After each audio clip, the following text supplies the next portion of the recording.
New York's finest. Uh, just a tremendous job done by the men and women of the NYPD. Such restraint, such precision. Just a totally great job by the men and women of the NYPD, especially our ESU, SRG, and CRT units. So I can, from all of us up here, we just want to commend them. And I'm sure from most of the New Yorkers we spoke to, big kudos to those units and all of the cops who helped in that operation last night. So let's get this started, and let's hear from the mayor of New York City, Eric Adams. Thank you so much, Terry. I want to be clear that although there was a massive operation taking place at Columbia University, we also was dealing with an operation taking place at CUNY, and we also had a city to protect. So this is not the department that will deal with one production at a time.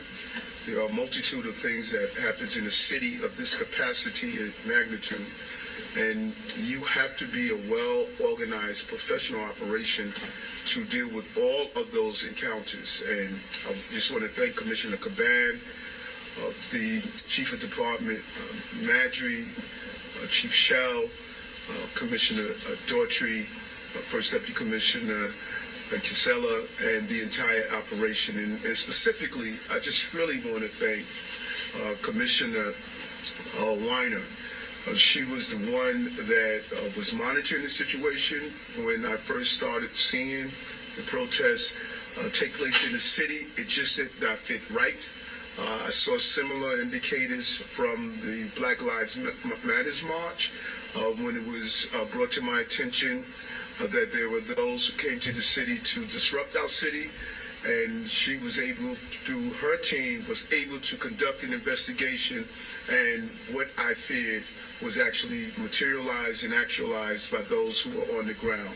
And I know that there are those who are attempting to say, well, the majority of people may have been students. You don't have to be the majority to influence and co-op an operation.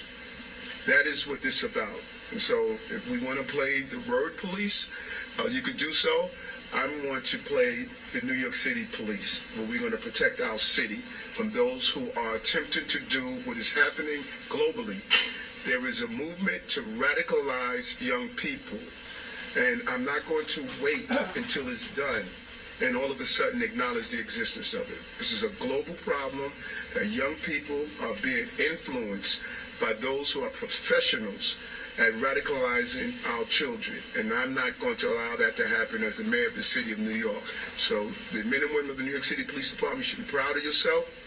At the request of Columbia University, after speaking with them throughout the week, at their request and their acknowledgement that outside agitators were on their grounds training and really co-opting this movement, at their request, we went in and conducted an operation to allow Columbia University to remove those who have turned the peaceful protest into a place where anti-Semitism and anti-Israel attitudes were pervasive.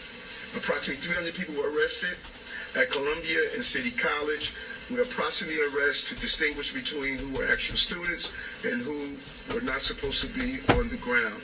And we pointed out yesterday, these external actors with a history of escalating situations and trying to create chaos, not to peacefully protest, but create chaos. If you were at City College and you saw the bottles, the garbage cans, the other items that were thrown at police officers, those police officers showed a great level of discipline to not allow this to evolve to an out-of-control situation. As we pointed out yesterday, they are attempting to disrupt our city, and we are not going to permit it to happen. And we're proud to say they have been removed from the campus. The NYPD's precision policing ensured that the operation was organized, calm, and that there were no injuries or violent clashes. And to be clear, This is not our analysis of what took place last night. National independent journalists acknowledge what the police department did yesterday, and they were on the ground to see it. And I want to be clear that we will continue to use this level of professionalism or the intersectionality of all the things we have been working on. Drones allowed us to do a complete analysis of the Hamilton building and of the location. We were able to know how to precisely go in and conduct the operation, making sure the encryption of our radios, because they were not able to monitor and hear our deployment tactics. It allowed us to have the element of surprise that we went on the ground, training with our CRT team, precisionally knowing how to go in and conduct a professional operation. We didn't wake up and executed a plan. This is a plan that has been put in place since January 2022, when we understood our police department had to be prepared for uncertainties like this. And so the request we received in writing could not have been clearer. Well, those who broke into the building did include students. It was led by individuals who are not affiliated with the university. The school needed the NYPD's assistance to clear Hamilton Hall and the encampments outside. A dual operation on the grounds that took place successfully. Clearing the tents, taking back and reclaiming Hamilton Hall. And we said from the beginning that students have a right to protest, and free speech is the cornerstone of our society. But as our major concern, we knew and we saw that there were those who were never concerned about free speech. They were concerned about chaos. It was about external actors hijacking peaceful protests and influence students to escalate.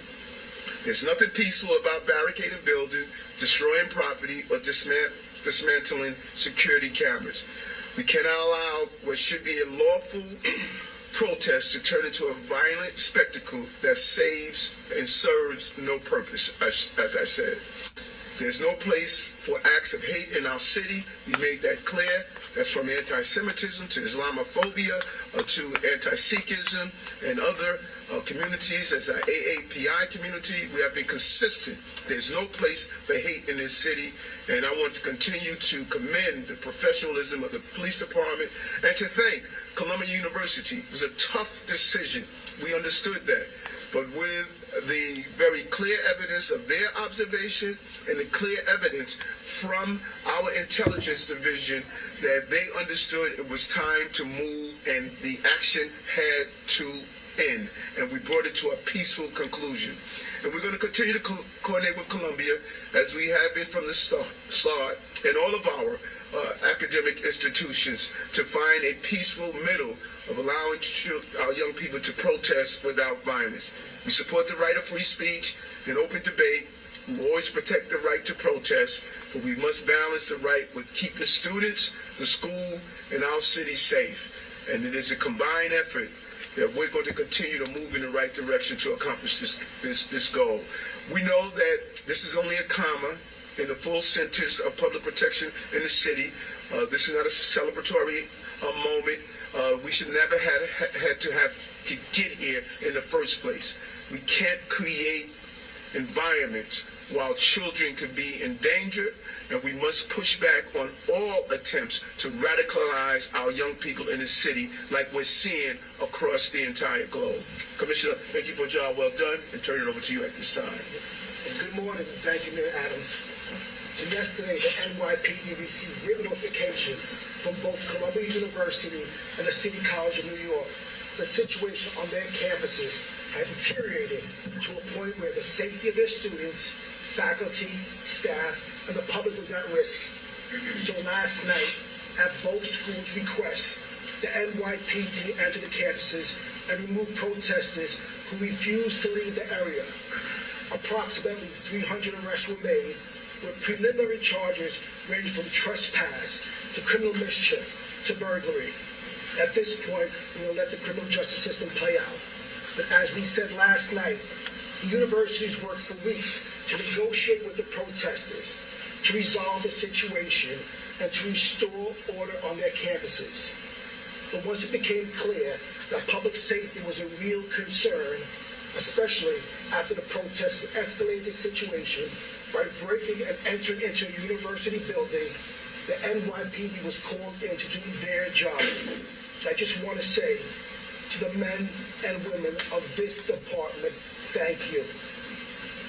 Since the terrorist attack of October 7th, the NYPD has responded to more than 2,400 protests and demonstrations across this city. About 1,100 of those were related to the situation in Israel and Palestine. And at every one, we've worked to keep protesters safe and protect their First Amendment rights. At the same time, we work to keep our residents and workforce safe, to make sure our neighborhoods have full access to emergency services, and to keep life moving in the largest city in the nation. This isn't easy work, but no one does it better than the men and women of the NYPD. Lastly, I want to thank the officials at both Columbia University and City College for their efforts in the developing situation, their continuous and open communication with everyone involved, from the protesters to their students and staff, to city officials, including the police department, was all about public safety. That at the end of the day, that's what we're focused on. Our job is to keep people in our city safe, and the NYPD is ready to do their job anywhere and anytime we're called upon. It's trying to lock us out, but the NYPD and the people of the city of New York will never be locked out, and will always work together to keep our city safe. With that, we'll take questions. Mr. Kramer? I'm gonna back this up, weigh in on what just was said. Of the city of New York will never be locked out, and will always work together to keep our city safe.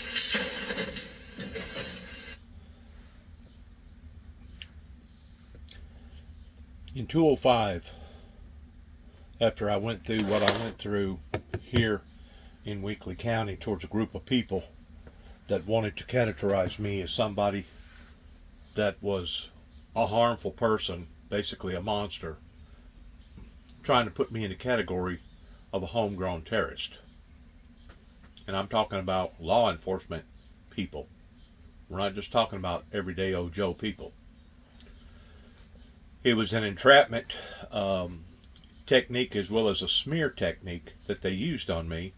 But the point that I'm trying to make right now, that after I realized that I basically didn't have a snowball chance, and you know what, around here in succeeding in my occupation that I was working in, I pursued towards going up into Davidson County in Nashville, Tennessee.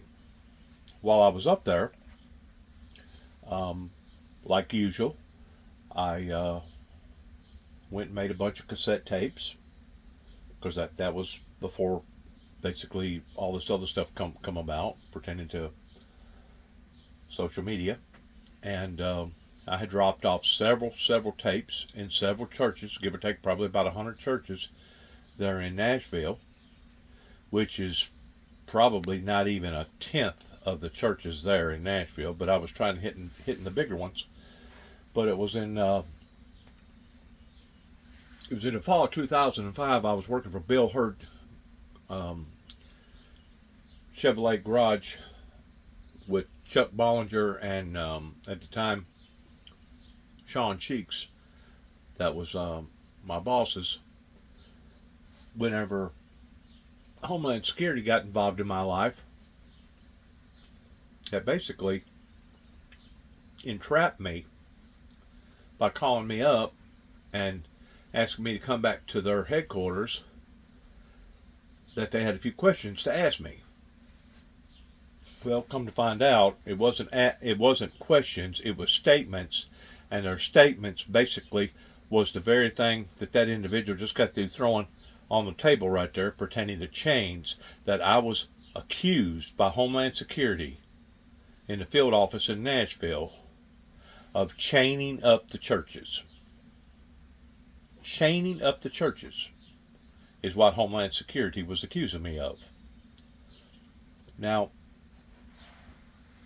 under the pretense of freedom of speech and freedom of religion, I am only required to do what I feel like that my Lord and my God has called upon me to do. And, you know, you can be like some of the people, even here in Weakley County, that falsely accused me in front of Mr. Tommy Moore, the judge here in Weakley County, towards basically they looked at what I was involved in, towards it being some sort of a manifesto. And, you know, if you have that type of thinking, if you're that perverted to the point that anybody that's asking you to do something is a manifesto, well then I guess the whole Bible is nothing but a manifesto, if that's the way that you want to look at the Bible, and if that's the way that you want to look at God. Because God does require His children to act a certain way, to talk a certain way, and to be a certain way.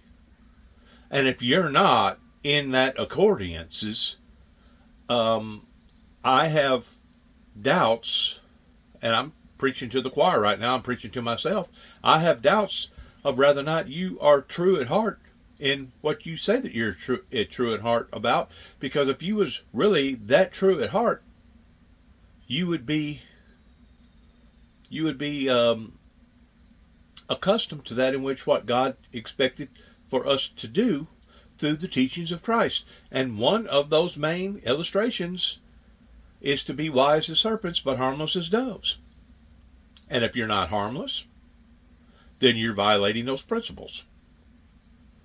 Instead of Dennis James Jackson chaining up the churches pertaining to biblical Bible prophecy in the information that he was delivering in Davidson County in 2005, either right before or right after Katrina had hit, was not Dennis Jackson chaining the churches, but these false, fake, phony preachers and ministers, and those that want to basically use a complete different version about the Bible in picking and choosing towards what they want to preach and what they want to believe in versus what they don't want to believe in. My theory has always been, and it will continue to be, that if you don't believe the whole Bible, you shouldn't believe none of the Bible. That's the reason why God speaks of in the first part of Revelations that He'd rather you either be hot or cold, that if you're lukewarm, He'll spew thee out of thy mouth. He prefers for you to be hot. But if you're going to choose the lukewarm status, He'd rather you go ahead and go on over to the cold side. That way you won't be misinfluencing other people in persuading them, oh, it's okay to shack up. Oh, it's okay to use God's name in vain. Oh, it's okay to murder. Oh, it's okay to kill. Oh, it's okay to do all these other things that we know are not okay to God. We know that those things are not okay with God. And whenever the ministership starts teaching that, or our school system starts teaching that, then basically you're dealing with a group of people that has been bamboozled according to the statutes of God. Not the statutes of Dennis Jackson, not even the statutes of the Windmill Ministries missions that God has appointed Dennis Jackson to help to foster, but you're now fighting up against the statutes of God. The Ten Commandments was not given just a few, and the other few wasn't supposed to abide by the Ten Commandments. The Ten Commandments was given to all. And they was given to us as a, if you want to call it, a manifesto of the requirements that God expects for us to abide by. And whenever we're no longer abiding by those manifestos, which are called commandments, then we are violating God's principles, not Dennis Jackson's principles. So whenever Homeland Security tricked me into coming back up there and then handcuffed me because they had some sort of a crisis center person there. It was a female at the time that asked me about 2 or 3 questions and said, "Oh yeah, I think there's something wrong with him. We need to have him checked out." Of course, at that point in time, by them abusing their power that way, because I was at work, I've been working all morning long. I mean, I was making money. I was paying taxes.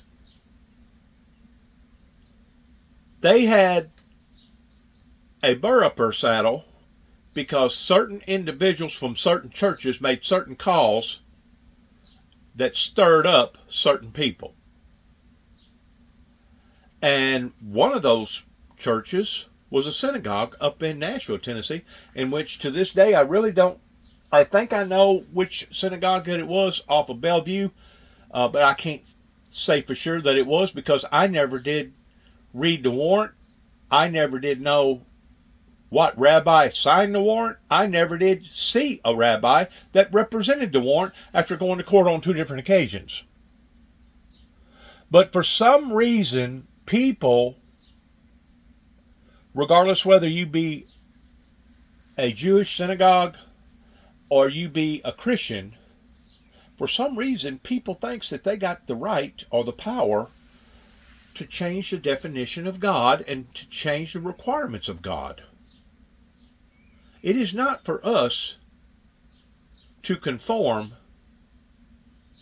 Christianity, but rather it is Christianity that conforms us. And whenever we start working beyond those perimeters, then we are in violation of what the Bible teaches. Now that's my perspective of it, but that chain that they just got through throwing on the table, indicating that their precinct or their police departments was not going to be chained up over other people's ideology, I actually admire.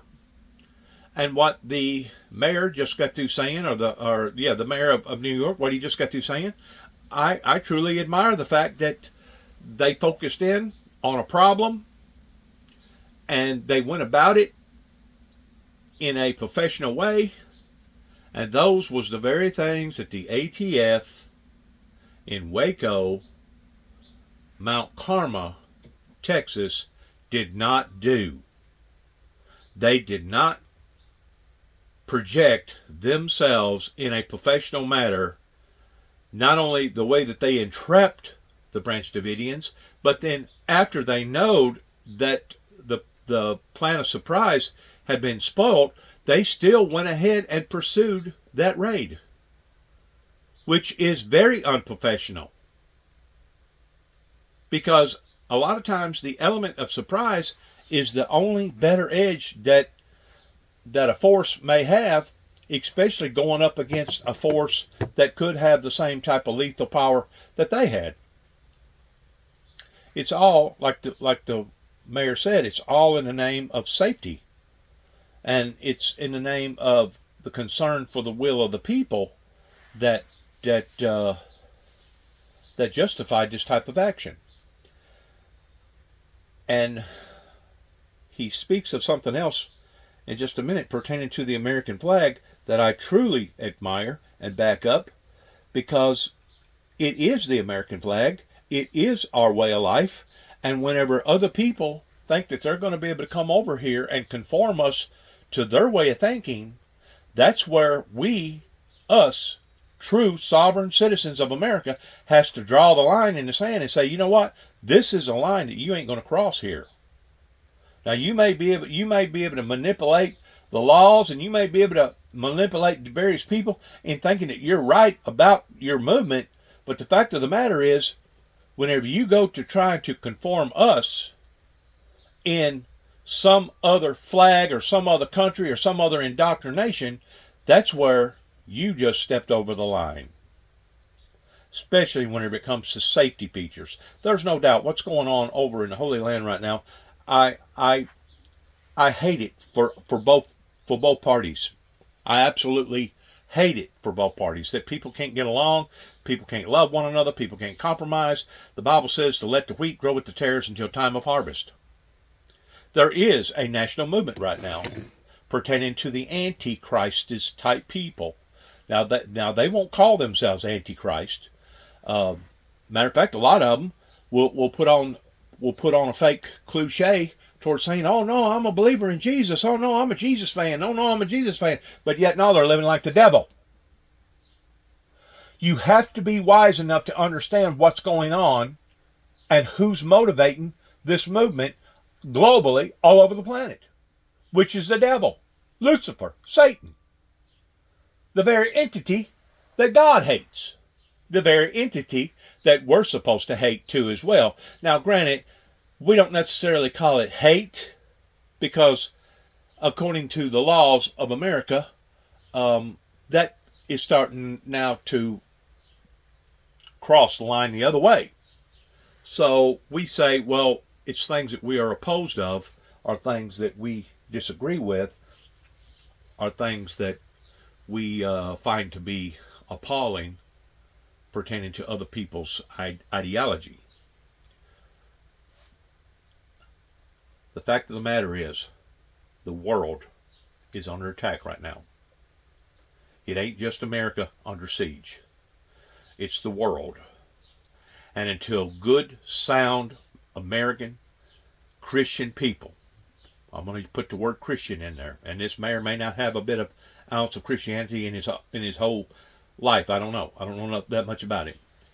But until we recognize who our enemy is, what our enemy is trying to do, in being crafty and smart and trying to deceive and manipulate people, we're only going to dig ourselves deeper into the hole, and that's exactly what our enemy desires for us to do. Not just here in America, but all over the planet. Because the destruction that he has brought up into his own life, and those that followed after him up in heaven, pertaining to a third of the angels at that time that followed after Lucifer, they know that their decision that they made was a decision of disaster, a decision of doom. And what would it do to make them boast that much more if they was to bring the same doom and gloom into our lives pertaining to the Homo sapiens down here on the planet, the same type of doom that they brought up into their lives? So you have to recognize, first of all, who the enemy is.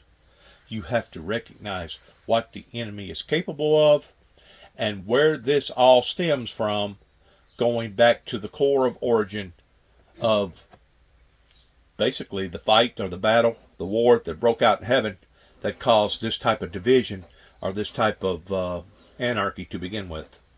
Please, let's listen to some more of this, please.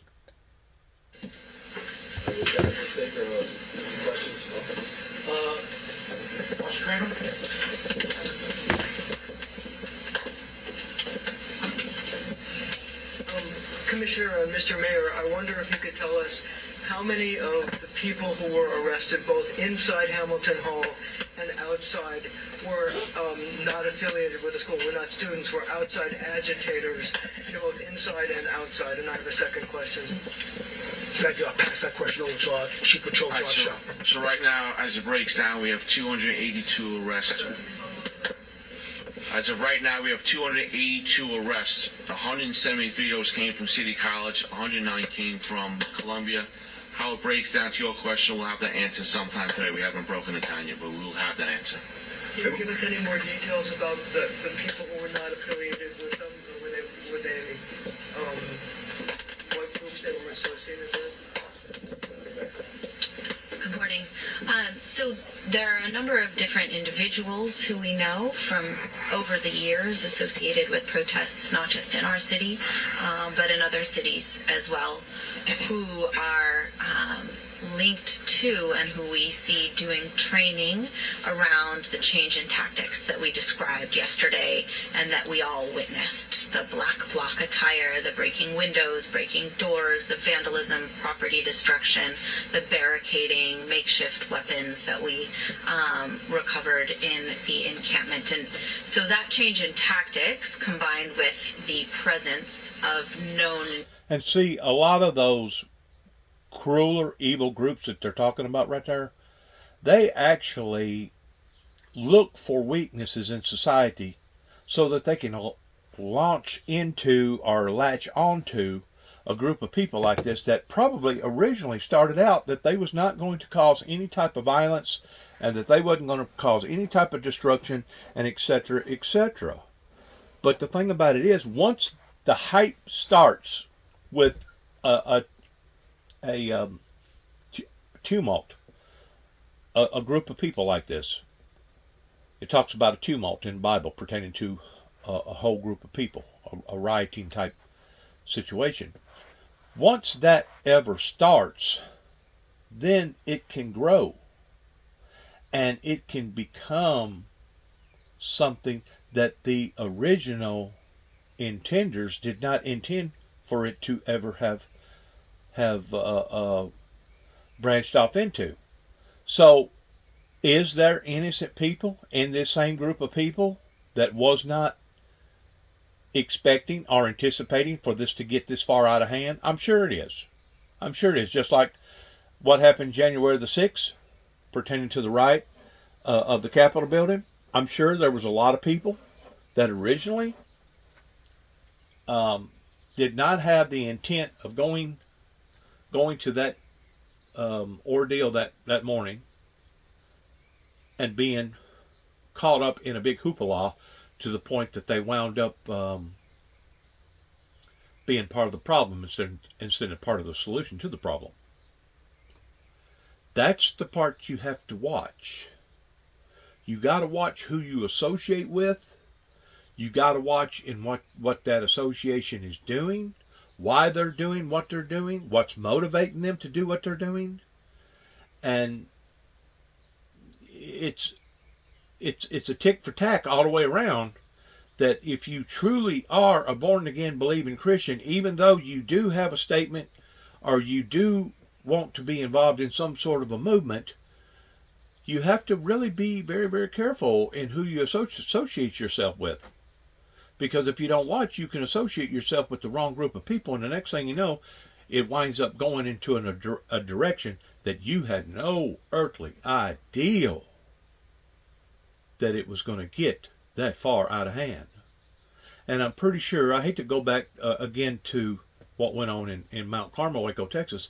I'm pretty sure that there was a group of people amongst that group of people that that had no idea that things was going to grow unproportionately out of hand to the point of what happened on the very last day. And I don't know if it can be duplicated. I don't know if there's enough actors good enough to be able to act out the horrors of what them people had to suffer through in the last remaining part of their lives, basically the last 6.5 hours of their lives.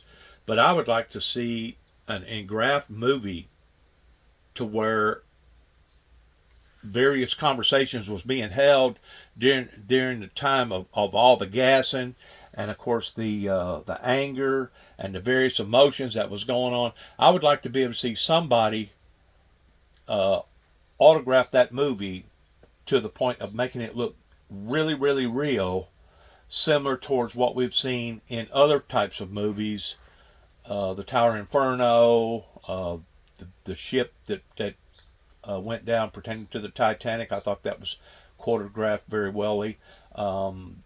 There was another movie about it. I think it was like it was similar to the Titanic, of the whole boat, a ship that turned completely upside down. I forgot the name of it now. And there's been several movies that was choreographed that way that I thought done an excellent job. Like I said, I don't know that it could actually be choreographed to the realization of what those people actually had to go through, especially within the last 15 minutes of their lives, whenever basically the flames had ignited because of the tear gas and because of the candles or the coal oil lamps that was burning at that time, and basically they was watching one another with their skin basically melting off their bodies at that point in time. That they had to make a decision similar towards how the people had to make a decision in jumping out of the Twin Towers of whether or not you're going to die and go down with the big hoopla that was happening, or whether or not you was going to basically induce your own death by jumping out of the building, or induce your own life by taking a gun and either killing yourself or killing somebody else. I don't know that that could be choreographed in the accuracy of just exactly what happened to the Branch Davidians in the last remaining parts of their lives, and do so accurately. I'm pretty sure there's probably some actors out there that probably would be willing to go at something like that, providing that they could, set it up similar. I don't even know how that you would be able to set something like that up in similarities towards the smoke and the gas coming into that area where they was at, that they felt like that was a secure area, and then all of a sudden, boom, bam, it turns into a tyrant inferno. I don't know that anybody would even want to choreograph anything like that, but I'm sure there's probably somebody out there that probably would or could. But what they're doing here in this precinct up in New York, I admire their professionalism in how that they went about doing this. Please, let's watch. Known individuals on campus in the lead up to what happened in Hamilton Hall is why we had a real elevated concern around public safety. Katie Holman? Just one moment. And, Marsha, we know that the terminology of outside agitators was used during the civil rights movement, and people attempted to show that the movement was not legitimate. So we understand that. But this police department cannot get caught up on what's the political correct terminology. We have to be caught up on public safety. There were individuals on the campus, should not have been there. There were people who are professionals. And we saw evidence of training. We saw a shift in tactics that were being used. And when you start using the intelligence that Intel was able to supply, we knew it was time to communicate directly with the school and say, you have more than a peaceful protest on your hand. Yeah, and Mr. Mayor, if I could just add to that, just as the letter said that we received from Columbia, this was led by outside agitators. And this was also stated in the letter that we received when Columbia asked us to move in. All right. I think we have a video that we want to show you before we take some more questions. So, just play the video.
A lot of times it's not so much what you do, but how you go about doing it.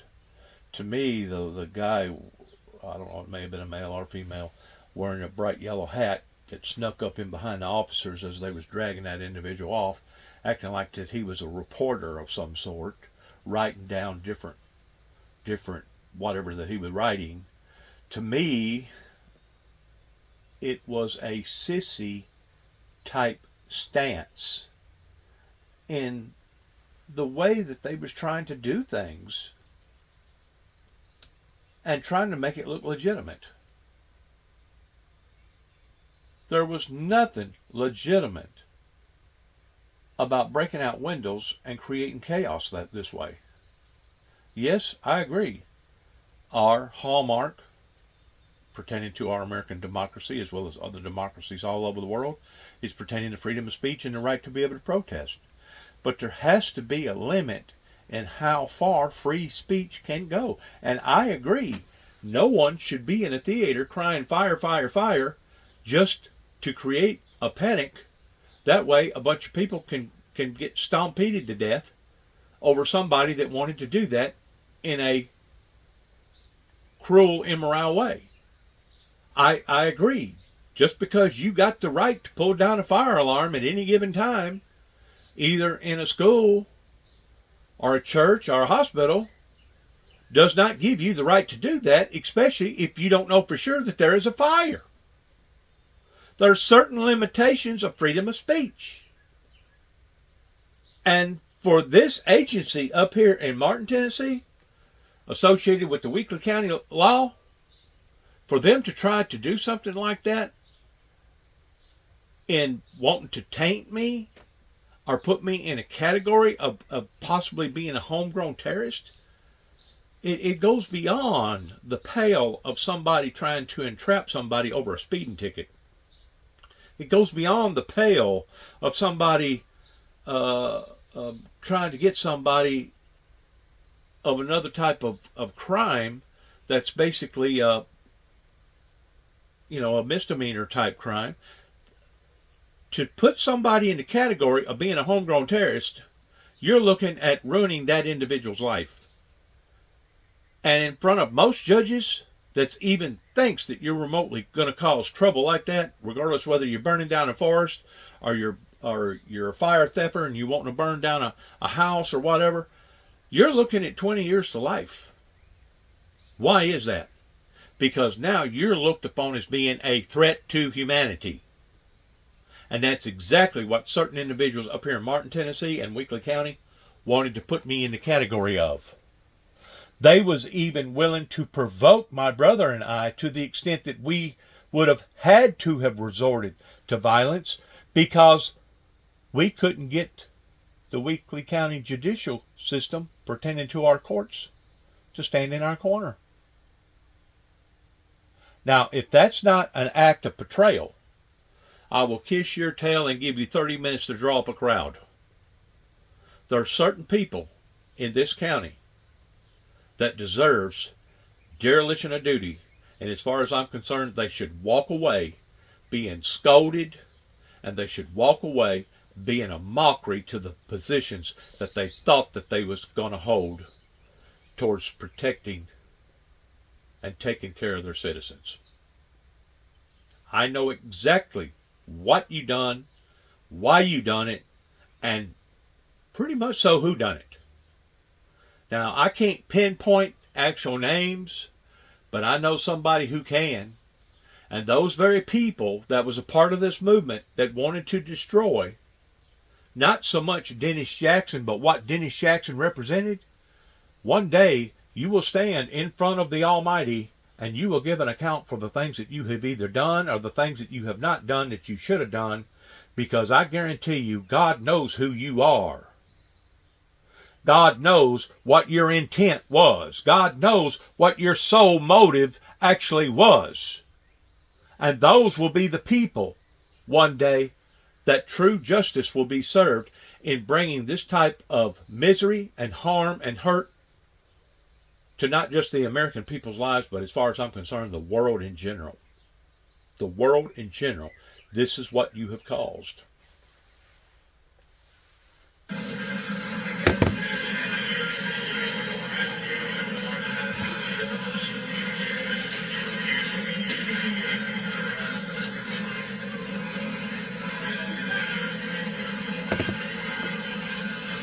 See, there's a difference in asking and telling. What the New York Police Department is doing right now, they're not asking, they're telling. They're telling you, come with us. It's no longer a may I scenario.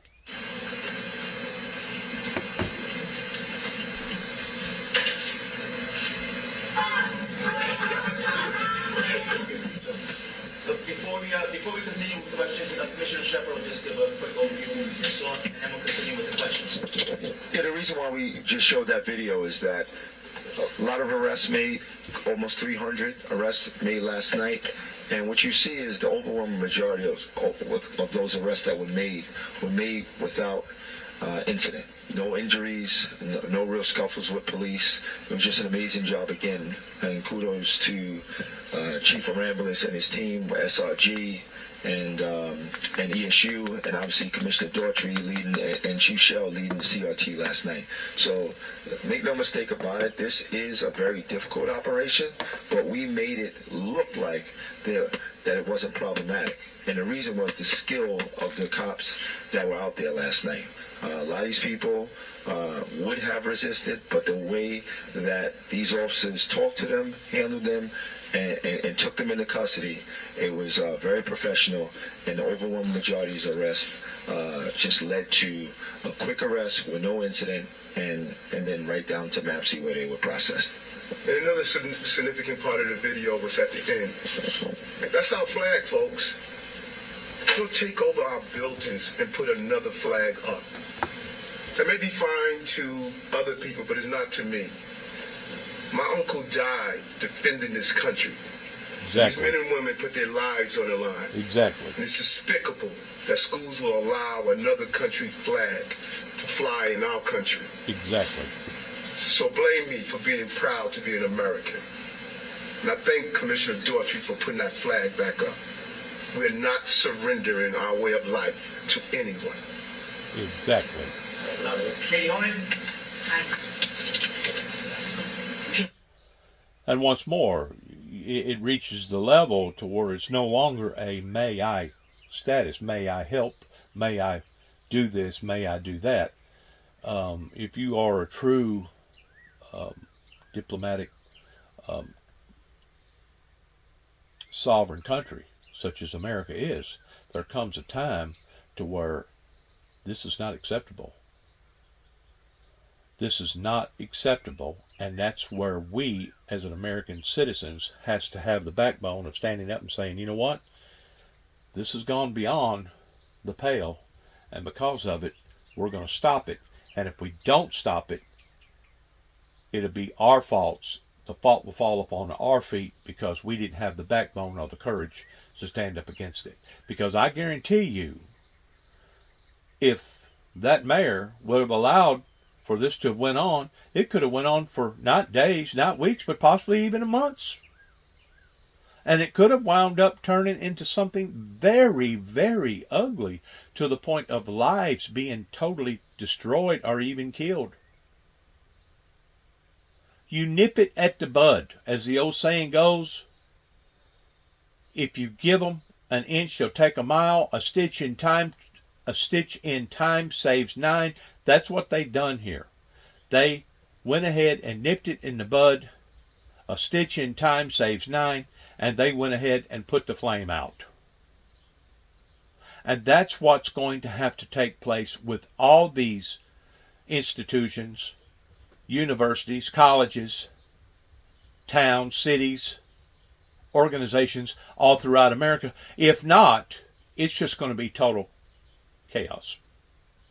And that's exactly what the devil and the devil's people wants to do. They want to bring chaos. They're out to kill, steal, and destroy. They're the author of confusion, and that's what they want to do. And as far as I'm concerned, that's what various people here in Northwest Tennessee have done towards trying to sabotage the Windmill Ministries missions, and they have brought nothing but chaos into the majority of the people's lives. Because of these people that done that, those are the people that will be held to the fullest extent of maybe not necessarily man-made laws, but God's laws. They will be. Now, granted, I think there's a lot of people that got caught up in a whole lot of that really didn't realize what they was getting caught up in. But there cannot be no differentiary of the ideal between bad and good, black and white, dark forces versus light forces, peace and war. The Windmill Ministries has always supported peace, love, mercy, grace, all the things that Jesus Christ taught us to be a part of. And whenever people start to contaminate that and sabotage that, that's whenever it comes time for me to stand up and for me to do what I have to do, regardless whether it's going up into the hills of Kentucky and praying down fire and brimstone upon those that was doing this, or just being verbal and telling my story the way that I am now, and being able to hopefully connect with some more decent people out there that has the same opinions and the same attitudes. Regardless whether you're a Christian or a non-Christian, the fact of the matter is it all surrounds safety, safety, safety. And I preach this again and again and again. Whenever I was going through all my teaching seminars in the auto body industry, that was one of the primary factors that the insurance companies always harped on, was safety, safety, safety. And that should be the primary goal with any government, with any group of people pertaining to their own, is safety.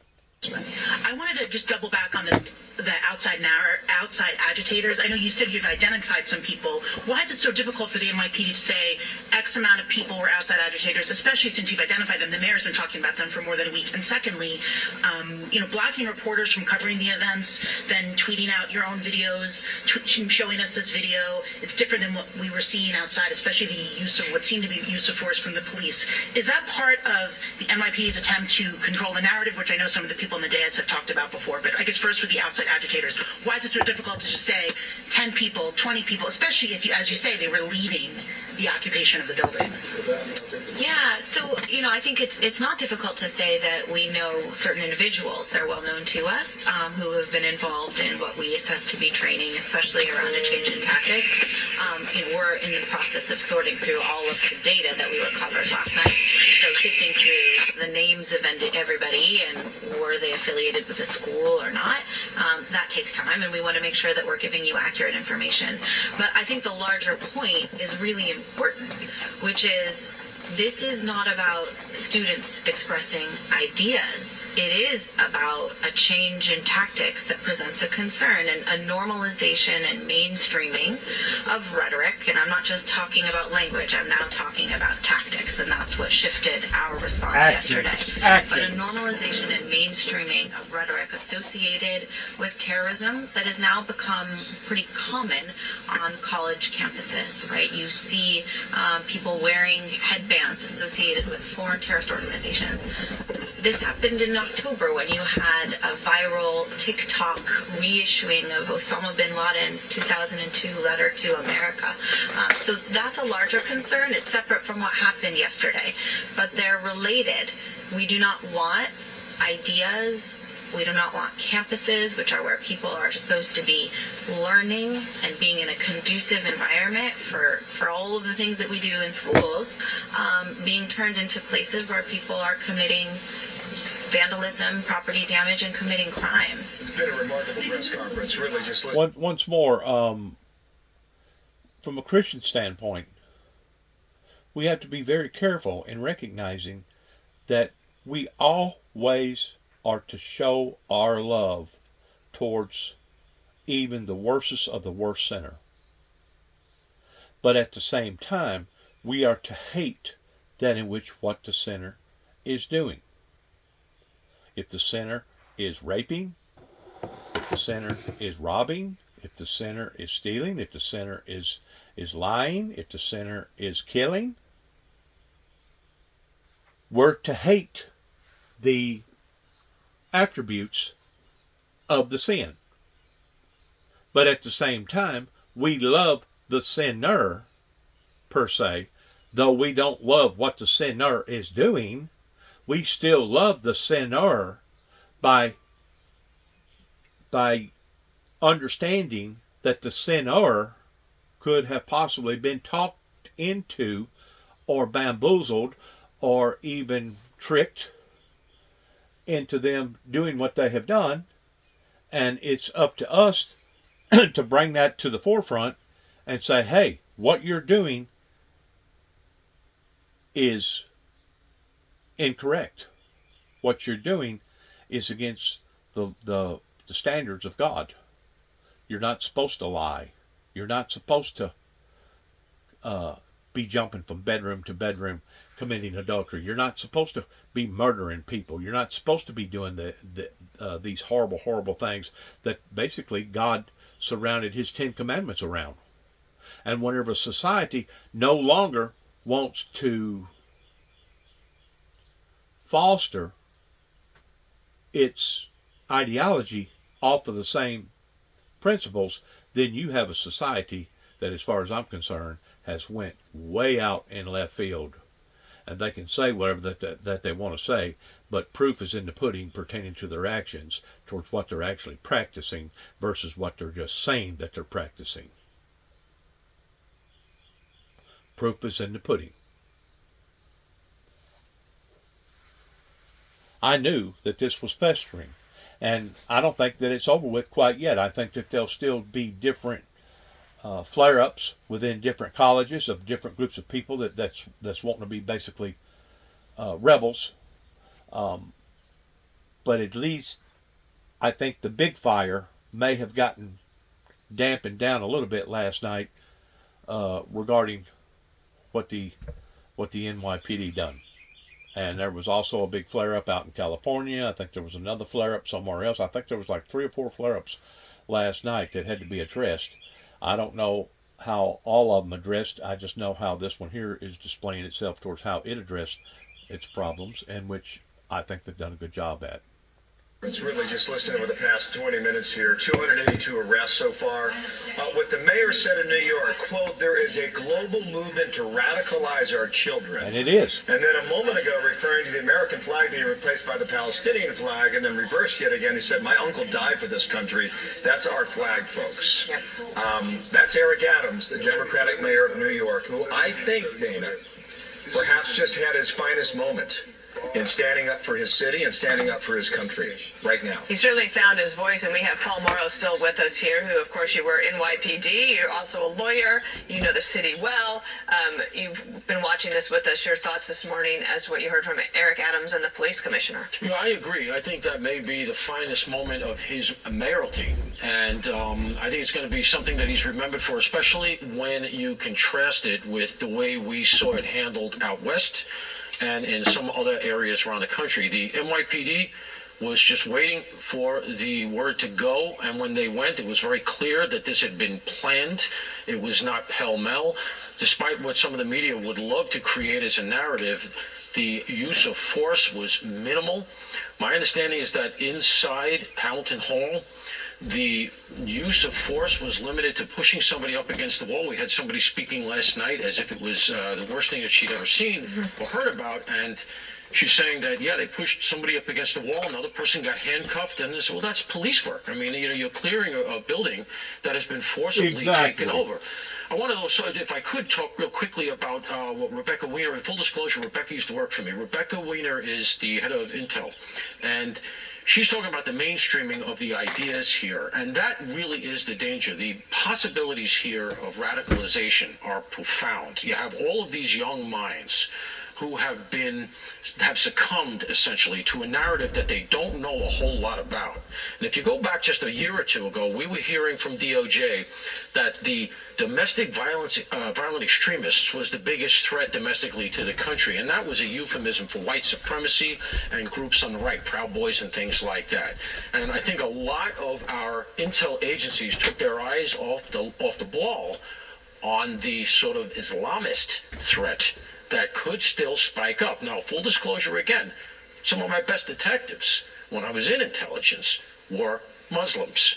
A lot of the NYPD have a ton of Muslim cops, so for them to be out there and be called KKK by these students, you can imagine how they feel, okay?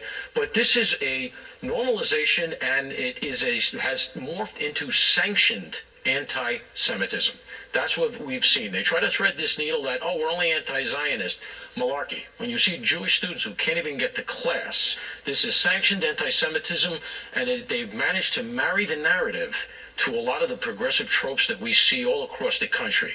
That's why you see this confluence of BLM and Antifa, professional agitators. And by the way, just as a last point to tie it all up, this idea that the students are just a bunch of children being led by the hand and it's all outside agitators. This is a meme that we heard during the 2020 Summer of Love and BLM, and it absolves them of all responsibility. I don't buy it. All right, that is one aspect of this I'm going to push back against. I was out there in 2020. I saw who was throwing bricks at me and my cops. I had to watch my people get their faces sewn back together because so many emergency rooms in Manhattan were clogged with cops, not protesters. And I was being told everything is fine, nothing going on here. Oh, it's just a few outside agitators. That's not true. There were thousands of kids out there. They're students. They should be suspended and expelled. Wow, strong words, Paul. 30 seconds left. Those who were arrested last night, how long before they're back on the street today? They're back now. Half of them are probably back now. They got a summons and they will cut loose. And that, let's be frank, is not entirely Alvin Bragg's fault. This is the fault of the bail reforms that went through in Albany. You can blame the legislature, which hides up there, which we never hear about. They put laws in that any misdemeanor or even nonviolent felonies, you're going to get what's called a DAT. It's essentially a summons. You got to come back to court later. So here's your piece of paper. Have a nice day. That's what's going on. Paul, thank you for... And basically the same thing went on January the 6th. I mean, you had, and even to this day, you still have people that tries to squash or squander the severity of what went on. And there's no doubt there was certain people that had no idea that it was going to get that far out of hand in breaking out windows and doing what they done the day of the raid. But my opinion about that is, as long as our government is still holding itself together in at least putting forth the effort of taking care of its own, we really don't have a right to inform the Insurrection Act, regardless whether it's in a small setting, similar towards what went on right here in New York at the college, which really wasn't a small setting, it was a pretty big setting, or a bigger setting of all of them combined, or a bigger setting pertaining to January the 6th. As long as our government is still doing its job in protecting us to some degree, it may not be protecting us in all the degrees. I mean, there's no doubt our government has failed its citizens in so many ways it ain't even funny, especially whenever it comes to us being trillions and trillions of dollars in debt and allowing for all these illegal immigrants to come over here, and now we don't have a clue in who they are or what they are. There's no doubt that the government has made a mess out of itself in America. But we still haven't crossed that threshold yet, I don't believe, to the point of activating the Insurrection Act. That's my opinion. I got a right to my opinion, and you can either agree with that or not agree with that. That's up to you. We're watching developments now in Madison, Wisconsin, and who knows where else. So we'll get to all of it, but want to get in a quick break right now, and we'll be back right after this. It's all the work of the devil. It's stimulating. Its primary motives, the core of origin, comes from basically evil wanting to dominate good. Basically the forces of darkness wanting to overcome the forces of good, or the forces of light. And if you can't see that, then either you're not qualified to see that, or once more, you're part of the problem instead of the solution to it. It's unbelievable at the warfare, the spiritual warfare that we're dealing with right now on levels that I ain't never seen before in America. And if we don't watch, it's going to get and grow even unproportionately even further out of hand than what it already is. And it's pretty well done set its trajectory right now of where it's going, unless we can reform and can come together. It's only going to grow worse. I'm sorry to say that, and I don't mean to sound like an antagonist. I don't want to sound like somebody that's preaching out doom and gloom, but I'm telling you right now, if the true, decent Christian society don't reform in pulling together, we as a civilized society are knocking on the thresholds of God coming back and throwing this great planet off into great tribulation, just as it talks about in the first part of Revelations in the King James Version Bible. And if you don't believe that, that's fine. If you want to continue to provoke that, that's fine too. But after it occurs, kind of like the Great Flood, don't come crying to me. Don't come accusing me.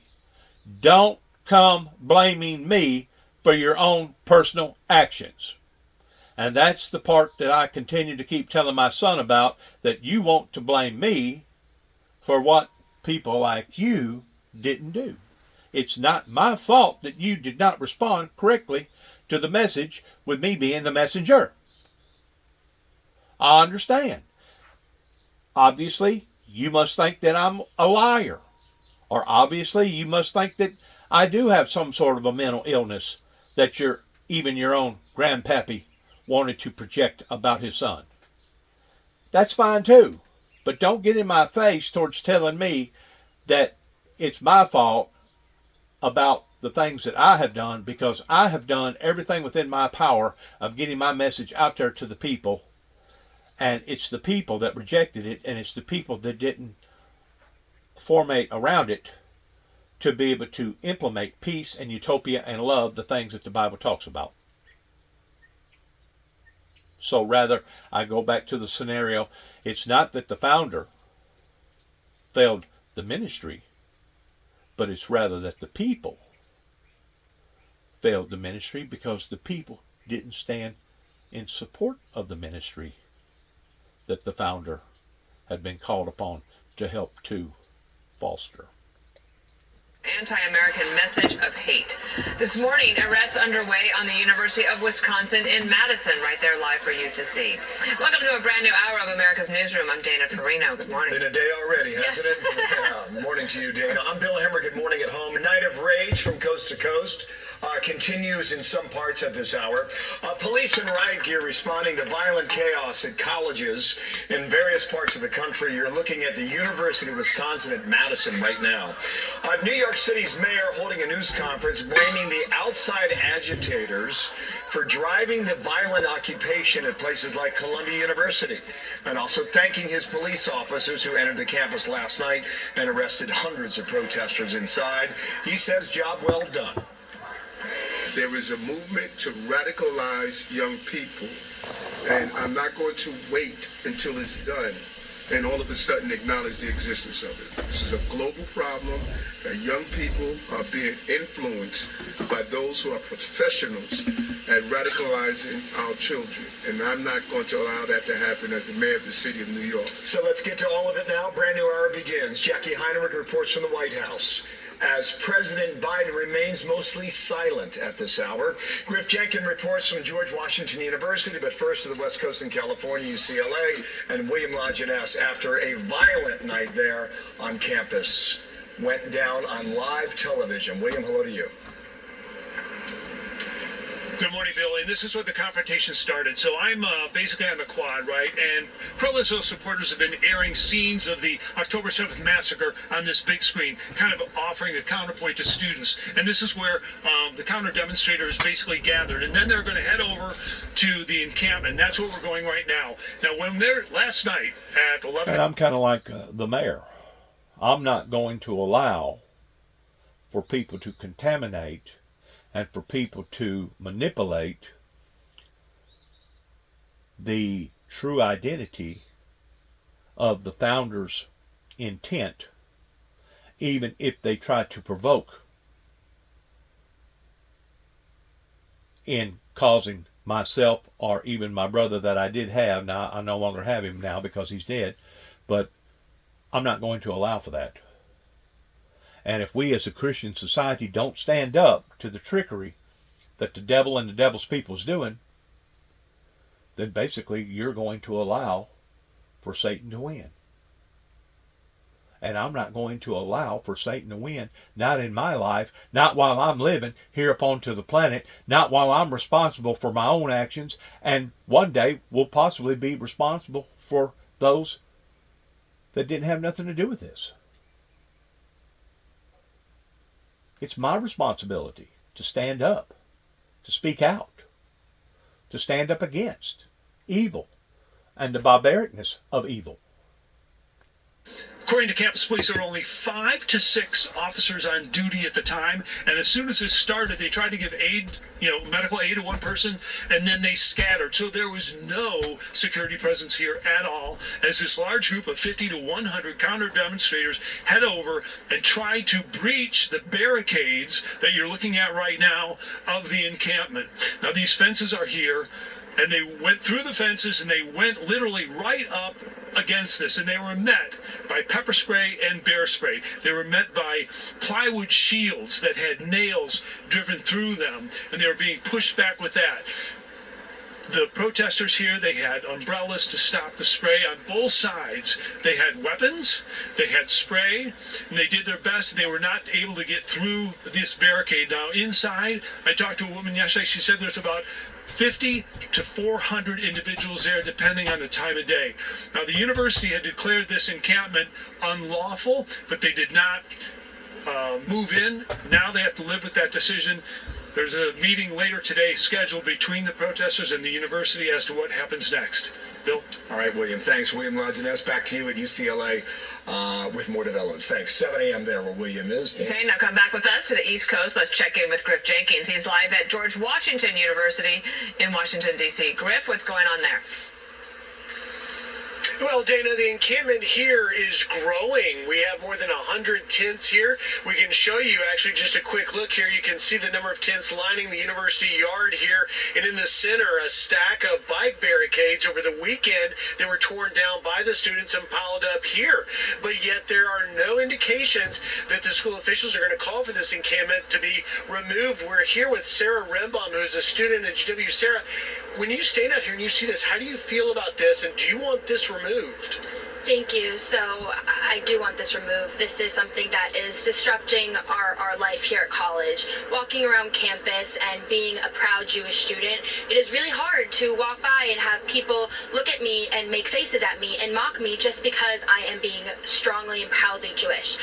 So if this were to be gone in the next few days, I think the environment around campus would be a lot safer and would be a lot happier for students in general. And Sarah, you've started a petition with some of the fellow students and trying to meet with the officials here. Explain what you're doing.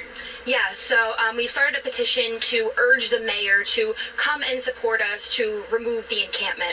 We know that the university is on our side. They want this to be removed just as much as we do as Jewish students. They want to support us, but the issue is the city, the mayor. She does not want to help us, and that's why we created this petition to urge her to come help us send in forces, which the university asked, but she declined. Sarah, when you watched what happened in Columbia and you see this growing here, what's your reaction?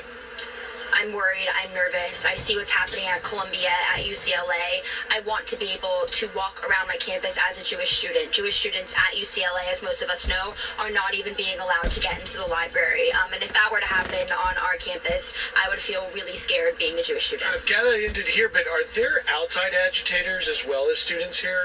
You know, we notice on the encampment in the protests, these are not just students. These are families, these are older individuals in the community that have come here. So it's not just students that we're dealing with, it is grown adults. Thank you, Sarah. And Dana, I'll send it back to you. We did get a statement about an hour ago from the mayor's office saying that she met yesterday with school officials here, and they're continuing to monitor it. Dana? Okay, Griff, thank you. Thank you, Griff. To the White House we go now, and Jackie Heinrich. No word from the president on the growing campus violence. What will the White House say today and when? Jackie, good morning there. Good morning, Bill. Who knows? We'll find out hopefully later. The press briefing got moved up a little bit. Reporters will be allowed inside an event that Biden's doing today in D.C. But so far, the president has been silent on this. White House officials have told us how the president feels about these things, but he's gone to some great lengths to avoid saying it himself. Just look at this video here. Yesterday, heading to a campaign event, the White House had aides physically walking between the president and the press as he made his way to Marine One. And at the event itself yesterday, reporters were not allowed inside. We've heard John Kirby say that Biden believes taking over a campus building is wrong. We've heard Deputy Press Secretary Andrew Bates say that Biden condemns the use of the term intifada. But Biden's evidently grappling with the divisions on display within his base. We desperately need, the country needs clear moral authority. We need the President of the United States to speak to the issue and say, this is wrong. What's happening on college campuses right now is wrong. It is un-American. It is not who we are. The President seems unable or unwilling to do that. Today, Secretary of State Antony Blinken's in Israel. He just met with Netanyahu, who vowed yesterday to go into Rafah to begin an operation with or without a hostage deal. The U.S. continues to oppose those plans because of risks to civilian population without a major evacuation. Blinken urged Hamas today to take the deal on the table, and he also met with families of hostages. There is a very strong proposal on the table right now. Hamas needs to say yes and needs to get this done. That is our determination, and we will not rest, we will not stop until we're reunited with the world. So please keep strong, keep the faith. We will be with you every single day until we get this done. Behind the scenes, the White House is weighing plans to accept Palestinians from Gaza to the United States as refugees. Refugee status comes with housing assistance and a pathway to citizenship. Officials have reportedly been weighing options to bring folks here who already have family in the U.S. It would rely on coordination with Egypt, which so far has been rejecting any effort to take in Palestinians. Biden met with Egypt's president, or spoke with him rather, on Monday. So hopefully we'll have some bit more of a readout from the White House on that meeting. Okay, we await. Thank you, Jackie. Jackie and I are covering all that for us there on the North Lawn. Dana? Our next guest was assaulted and shoved to the ground by so-called peaceful protesters at Columbia University. They forcefully ripped his kippah off his head, calling him subhuman. A.J. Edelman is an Israeli Olympic bobsledder. I got to hear more about that. And a graduate of MIT and Yale. I'm sorry for what you went through. Can you describe it for us? I think a lot of people have, if they're not familiar with the protests, they have the impression that these protests are mostly peaceful. They're a bunch of students who have just set up encampments. In reality, the rhetoric, the actions taken at these protests, they're vile. They're disgusting. They're extremely hateful. Surrounding Jewish students, yelling at them that they're subhuman Zionists, pigs. I mean, it's almost tame compared to some of the things that you hear. But when it comes to trying to incite an intifada, or trying to call for an intifada, which is a violent uprising using terror as a primary method of resistance, that's un-American, right? And so I think for most people, when they view that and they see that an administration who has been talking for years about a danger to democracy from one side, catering to an element that openly espouses violent intifada in the United States, it's confusing, to say the least. Yeah. Listen, you're a big guy, you're a tough guy, you take care of yourself, I think, right, AJ? You probably agree with that? You wrote this, you said, I am a, quote, professional Jew. It takes a lot to unnerve me. Explain that.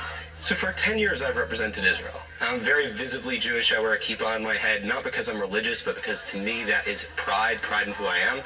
Jew hatred seeks, at the end of the day, to remove Jews from the public space through intimidation, violence, or threats. And so to me, going out in a kippah is what I have done as a response to show that I'm here, I'm proud, I'm not going to be erased. I've experienced a ton over the last 10 years, a lot of threats, a lot of violence. It takes a lot to unnerve me. So tell me about how you react when you have somebody like the mayor, who I think just gave a good press conference, but he keeps referring to a lot of the protesters as children. Is that what you saw yesterday? Yeah, so I think that probably one of the main issues when it comes to these protests is handling adults with kid gloves, right? And that is, it's a bigotry, an extreme form of bigotry of no expectations, right? These children, what we're calling children, are 19, 20, 21-year-olds, adults at an Ivy League, at a premier institution of higher education in this country. Calling them children is insulting to children. Calling them anything but what they are, which is agitators, terroristic agitators calling for violence and harassment against a minority group. They're not children. They're adults. They know exactly what Do they're you think they're getting a pass, though, when people... That's the reason why I used the terminology a while ago of sissies. If you analyze the name sissy and really what the true definition of sissy is, it's basically somebody trying to get their way. And they're willing to do this in any way, form, or fashion. They'll lie, they'll connive, they'll manipulate, they'll entrap, they'll do whatever that they have to do to basically get their way. And they're even going a step further than saying they're sissies. They're saying that they're terrorists, basically, that's embracing terrorism by embracing Hamas. I understand the concept. I see both sides of the perspective. I see the perspective that the protesters are protesting against, towards not wanting to see more starvation and see more death and injury, especially to the innocent lives, regardless whether it's the innocent lives of the Pakistanians or the innocent lives of the Jews. But the fact of the matter is, it was Hamas that started the war. I've said this before, I'll say it again. Anytime there's a war is not a glamorous thing to watch and look at, or to be a part of. There's going to be injuries. There's going to be problems. That's why they call it war. There's going to be collateral damage on both sides. And if that's what you're willing to do, by going to the extent of going to war with somebody, well, you should expect the consequences that goes along with it. Other than that, it says in the Bible to do all things as in doing them unto the Lord, and blessed be the peacemakers, because it says in the Bible to let the wheat grow with the tares until time of harvest. It's the tares that wants to take out the wheat. Regardless whether it be the Jewish wheat, the Christianity wheat, it's the tares that don't like us. Well, guess what? If you're a true Christian, you're not supposed to be liking what they're doing neither. Now, does that mean that you're supposed to hate them? No, you're not supposed to hate them. You only hate what they're a part of. Just like sin. You hate the sin, but you love the sinner. Now, I know some people can't separate that. Some people aren't coordinated enough to be able to separate the differences. That's the reason why the Holy Spirit has given us our sense to be able to rightly divide the scriptures, of being able to separate the difference between the fleshly and the spiritual. And sometimes the Bible speaks of both, and sometimes it's only speaking of one. But you have to be knowledgeable in being able to understand the same type of incentives that the Heavenly Father had with all His prophets pertaining to the sinful nature of humanity. You still love the humanity, but you hate the sin of humanity. Now, it can actually tipple-topple to the point that God basically raises His hands and says, you know what? I'm in the same type of scenario that what I was in during the time of the Great Flood. That there's a no win-win situation. And the only way to dissolve it or resolve it is basically to destroy it. And that's what us as a Christian society is facing off on right now. Because once the balance becomes this unbalanced, to the point that you got more bad than you got good, well then is whenever you have to worry about the Heavenly Father stepping in and basically putting an end to all of it. And trust me, it won't be a may I situation. That will be when God says enough is enough, just like the mayor that said enough is enough. And if I'm guilty of anything, I'm guilty of standing up, as the mayor said, for the American way of life, the American flag.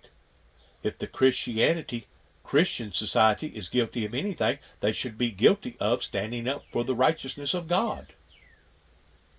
Not in between being the lukewarmers. That's the part that God said that he rather you not be. But if you made your mind up that that's the way you're going to be, he would prefer for you to just go ahead and go over to the cold side then. I mean, he'd rather you be on the hot. Or he would prefer for you to be on the hot side.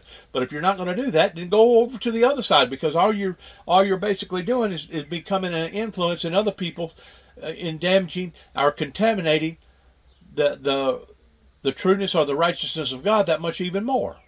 And that's the part that God hates. And he said that he would spew thee out of his mouth.